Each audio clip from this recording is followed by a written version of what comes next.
Welcome to the AI Applied podcast. I'm your host, Jaden Schaefer. Each week, I cover breaking AI news, tools, and interview experts giving you actionable tips on applying AI into your career, job, workflows, and life.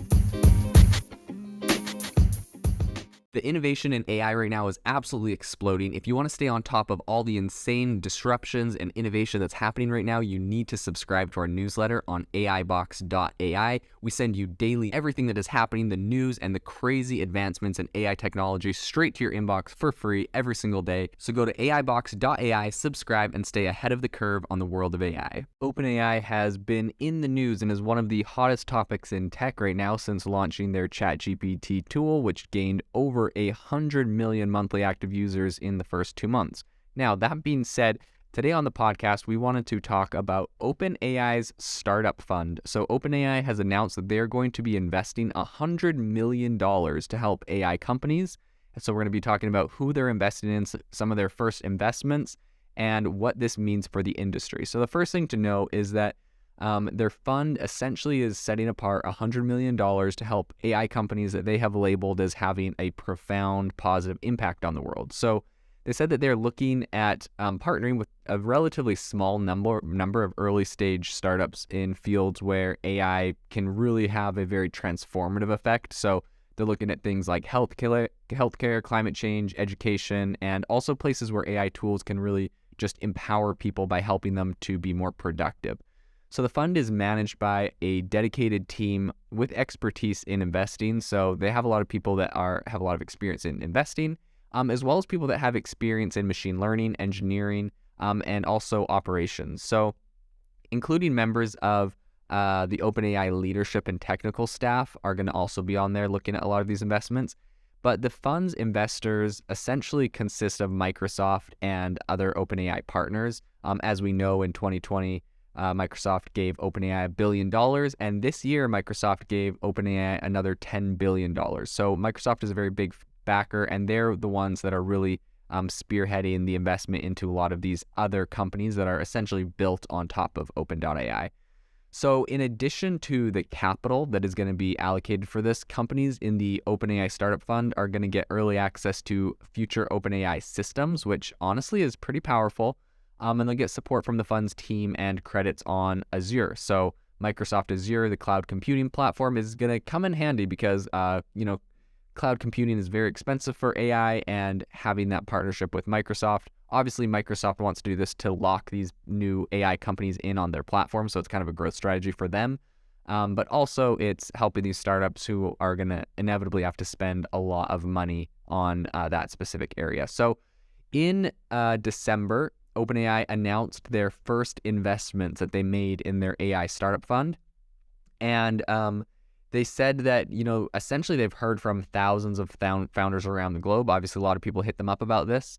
And a lot of different people with different unique missions for transforming AI. And so they made 4 initial investments, and they think that they made these specifically in their words because they have a outsized potential to reshape creativity, legal services, productivity, and education. And really those things at scale, I think, is what they're talking about. And so, the companies they identified have a really deeply integrated cutting-edge AI model. And I think that they really are just investing in these to kind of further AI and what's going on. So in their own words, they said, "We believe there's an enormous amount of value yet to be unlocked for the world with AI."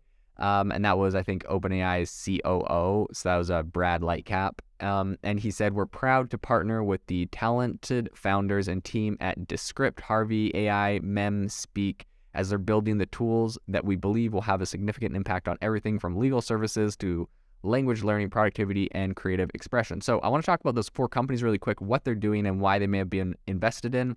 And Descript, the first one they mentioned, it's essentially a video editor. It's reshaping the way that creators engage with content by using AI to make video editing just like as simple as editing a text document. So their investment comes as Descript released what they called Storyboard, their new product, which is a new framework for making a video that is as intuitive as making a slideshow. That's how they put it. So it's clear from and then, of course, Lightcap talking about this said, it's clear from talking to customers that Descript is breaking down barriers between idea and creation and extending video editing capabilities to an entirely new class of creators. So that is the first company, very interesting. The second is Harvey.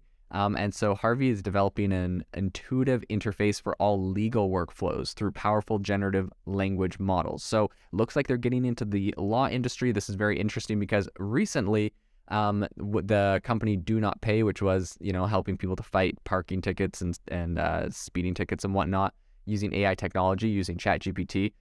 It was the person that was trying to operate that was threatened with jail time for trying to use ChatGPT on a case. Obviously, in my opinion, this is just lawyers trying to sue. So it was a bunch of lawyers that were threatening to sue for jail time. But this is just, people feeling threatened, and lawyers, when they feel threatened, will sue to try to preserve their industry. But that being said, I've recently spoken to different lawyers and law firms who listened to this show and told me that they're working on similar things. And so and they also said that, if they were threatened with a lawsuit, they would sue back and to try to change the laws if that was, something that happened. So they wouldn't actually back down, which is pretty interesting because Do Not Pay inevitably canceled that court hearing, and I'm assuming they're going to work on doing more. But it's interesting. I don't think you can stop innovation in this specific space. So it's interesting that they're kind of breaking into this with Harvey.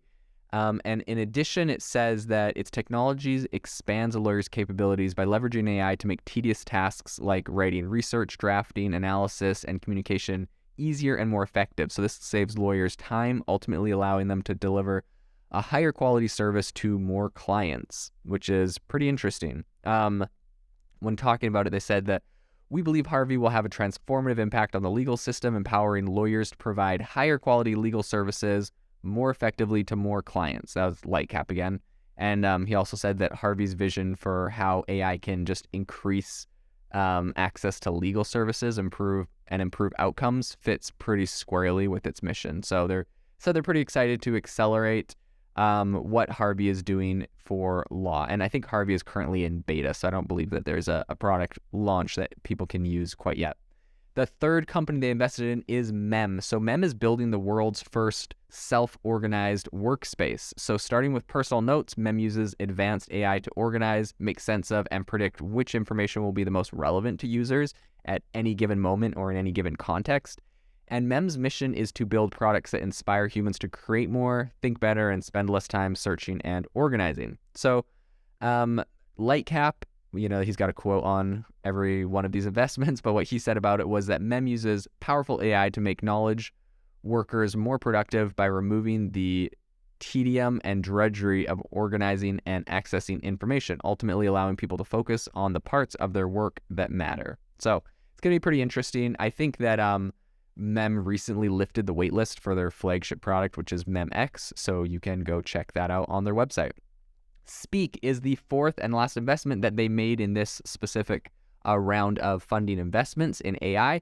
And Speak is on a mission essentially to help more people become fluent in new languages, right? So you're thinking like this thing is something that competes with Duolingo and those kind of companies. It's starting with English, and the company initially launched in East Asia with a focus on South Korea. It has nearly 100,000 paying subscribers.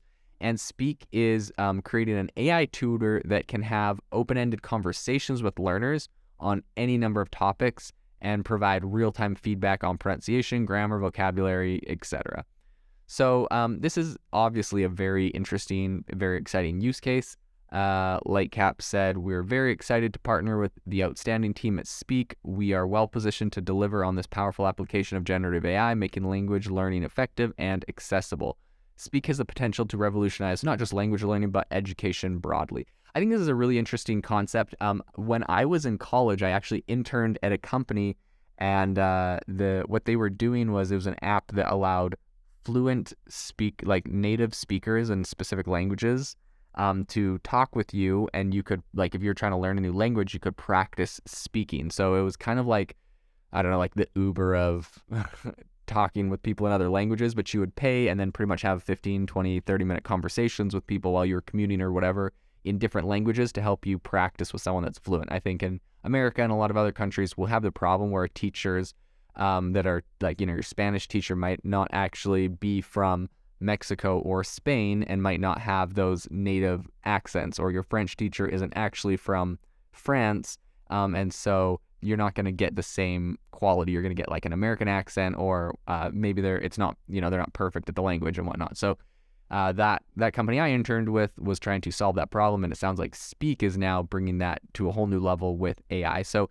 it's going to be pretty interesting to see how this continues to unfold with the new fund.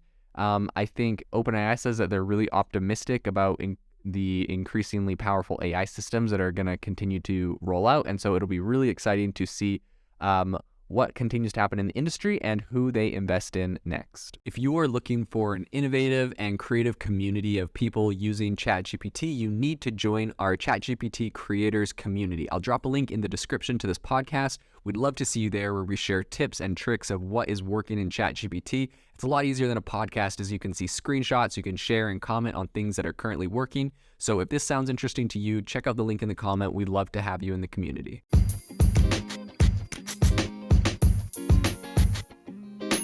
Thank you for tuning in to the AI Applied podcast. Make sure to rate this wherever you listen to your podcasts, and have a fantastic rest of your day.